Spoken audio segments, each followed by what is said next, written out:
जय श्री गणेश, जय श्री गुरुदेव, जय श्री राम.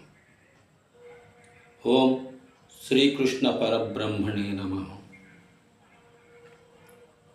వేదవ్యాస భగవానుడు ప్రసాదించిన మార్కండేయ పురాణములు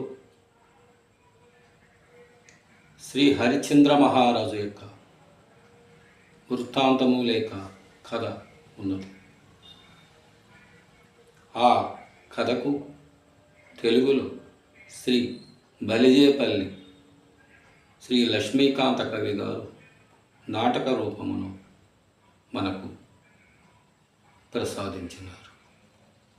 శ్రీ వేదవ్యాస భగవాని పాదశరణాలకు శ్రీ బలిజేపల్లి లక్ష్మీకాంత కవి గారి పాదశరణాలకు సహస్ర ప్రణామములు సమర్పణమస్తు.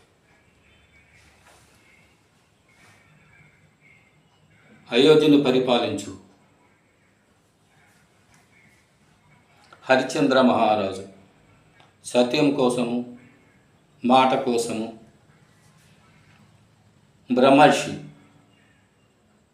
విశ్వామిత్ర మహర్షికి తన రాజ్యము సర్వస్వము దారబోసి ఇంకను అతను యజ్ఞం కోసం ఇస్తానన్న రుణము ధనము ఇవ్వలేకపోయినందున మాట కోసము ఒక నెల రోజులు గడువు తీసుకొని కష్టములు పడి మహాపుణ్యక్షేత్రమైన కాశీ చేరినారు. చంద్రమతి హరిశ్చంద్ర మహారాజు, ఆయన పుత్రుడు లోహితుడు కాశీ చేరి ఆ విశ్వనాథుని ఇలా ప్రార్థిస్తున్నారు.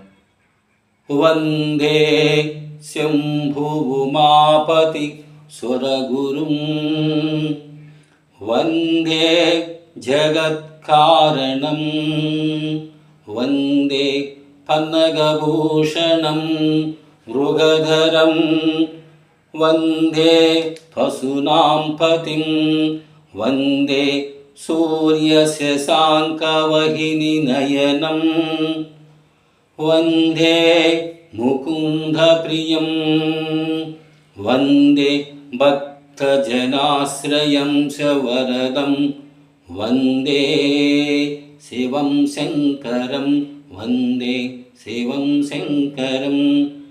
అలా కాశీ